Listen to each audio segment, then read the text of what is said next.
ಹೊಳೆನರಸೀಪುರದಲ್ಲಿ ಪೊಲೀಸರ ಪ್ರಶ್ನೆಗೆ ದೇವರಾಜೇಗೌಡ ಫುಲ್ ತಂಡ ಹೊಡೆದೋಗಿದ್ದಾರೆ. ದೇವರಾಜೇಗೌಡ ಅವರನ್ನ ಈಗ ತೀವ್ರವಾಗಿ ತನಿಖೆಗೆ ಒಳಪಡಿಸಲಾಗಿದೆ. ಎಸ್ಪಿ ಮಹಮ್ಮದ್ ಸುಜೀತಾ ನೇತೃತ್ವದಲ್ಲಿ ವಿಚಾರಣೆ ನಡೀತಾ ಇದೆ. ಈಗ ದೇವರಾಜೇಗೌಡ ತಂಡ ಹೊಡೆದೋಗಿದ್ದಾರೆ. ಕೇಳ್ತಾ ಇರುವಂತಹ ಪ್ರಶ್ನೆಗಳಿಗೆ ತಬ್ಬಿಬ್ಬಾಗಿದ್ದಾರೆ. ಮೊದಲು ಸರಿಯಾಗಿ ಉತ್ತರ ಕೊಡ್ತಾ ಇದ್ದಂತಹ ದೇವರಾಜೇಗೌಡ ಅದಾದ ಬಳಿಕ ಕೇಳಿದಂತಹ ಪ್ರಶ್ನೆಗಳಿಗೆ ಉತ್ತರ ಕೊಡೋಕೆ ಆಗ್ತಿಲ್ಲ. ಸ್ಟ್ರಾಂಗ್ ಪ್ರಶ್ನೆಗಳಿಗೆ ಫುಲ್ ಮಂಕಾಗ್ಬಿಟ್ಟಿದ್ದಾರೆ ದೇವರಾಜೇಗೌಡ. ಪೊಲೀಸರ ಡ್ರಿಲ್ಗೆ ದೇವರಾಜೇಗೌಡ ಈಗ ಫುಲ್ ಸೈಲೆಂಟ್. ಇಲ್ಲಿವರೆಗೂ ಉತ್ತರ ಕೊಡ್ತಾ ಇದ್ರು, ಈಗ ಸ್ಟ್ರಾಂಗ್ ಪ್ರಶ್ನೆಗಳಿಗೆ ಉತ್ತರ ಕೊಡೋದಕ್ಕೆ ಆಗ್ತಾ ಇಲ್ಲ.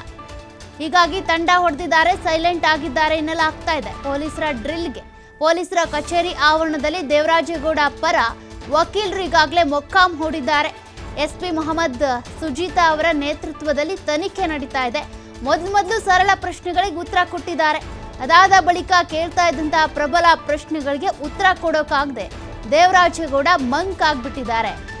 ಮೊದಲು ಕೊಡ್ತಾ ಇದ್ದಂತಹ ಉತ್ತರಗಳು ಓಕೆ ಅನಿಸ್ತಾ ಇತ್ತು, ಆದ್ರೀಗ ಸೈಲೆಂಟ್ ಆಗಿದ್ದಾರೆ ದೇವರಾಜೇಗೌಡ. ದೇವರಾಜೇಗೌಡರನ್ನ ನಿನ್ನೆ ಹಿರಿಯೂರು ತಾಲೂಕಿನಲ್ಲಿ ಅರೆಸ್ಟ್ ಮಾಡಲಾಗಿತ್ತು. ಪೊಲೀಸರು ಅರೆಸ್ಟ್ ಮಾಡಿದ್ರು, ವಶಕ್ಕೆ ಪಡ್ಕೊಂಡು ತನಿಖೆಗೊಳಪಡಿಸಿದ್ದಾರೆ. ಆದರೆ ತನಿಖಾ ಸಂದರ್ಭದಲ್ಲಿ ಉತ್ತರ ಕೊಡೋದಕ್ಕಾಗ್ತಾ ಇಲ್ಲ, ತಬ್ಬಿಬ್ಬಾಗ್ಬಿಟ್ಟಿದ್ದಾರೆ ದೇವರಾಜೇಗೌಡ.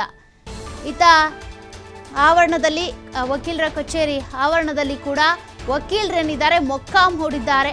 ಇವರ ವಿರುದ್ಧ ಒಂದಷ್ಟು ಆರೋಪಗಳು ಕೇಳಿ ಬರ್ತಾ ಇದ್ದಾವೆ. ಈ ವಿಡಿಯೋಗಳನ್ನ ಶೇರ್ ಮಾಡಿದ್ದೆ ದೇವರಾಜೇಗೌಡ ಅನ್ನುವಂಥ ದೊಡ್ಡ ಆರೋಪ. ಅದೇ ರೀತಿಯಾಗಿ ಪ್ರಜ್ವಲ್ ರೇವಣ್ಣ ಕೇಸ್ನಲ್ಲಿ ಇರುವಂಥ ಸಂತ್ರಸ್ತೆ ಏನಿದ್ದಾರೆ ಆಕೆಯ ಮೇಲೂ ಕೂಡ ದೇವರಾಜೇಗೌಡ ಲೈಂಗಿಕ ದೌರ್ಜನ್ಯ ನಡೆಸಿದ್ರು ಅನ್ನುವಂಥ ಆರೋಪ, ಕಂಪ್ಲೇಂಟ್ ಕೂಡ ದಾಖಲಾಗಿದೆ.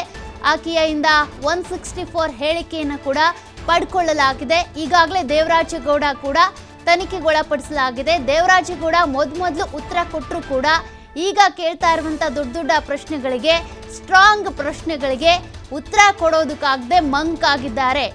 ಹಾಗಾದ್ರೆ ದೇವರಾಜೇಗೌಡ ಈ ಕೇಸ್ನಲ್ಲಿ ಲಾಕ್ ಆದ್ರ? ತಾವೇ ಮಾಡಿದಂಥ ತಪ್ಪನ್ನ ಮುಚ್ಚಾಕೊಳ್ಳೋದಕ್ಕೆ ವಿಡಿಯೋಗಳನ್ನ ಶೇರ್ ಮಾಡಿ ಅದಾದ ಬಳಿಕ ಪ್ರೆಸ್ ಮೀಟ್ ಮಾಡಿ ಬೇರೆಯವ್ರನ್ನ ತಗ್ಲಾಕಕ್ಕೆ ನೋಡಿದ್ರಾ ಅನ್ನುವಂಥ ಚರ್ಚೆಗಳು ಈಗ ಶುರುವಾಗಿದ್ದಾವೆ.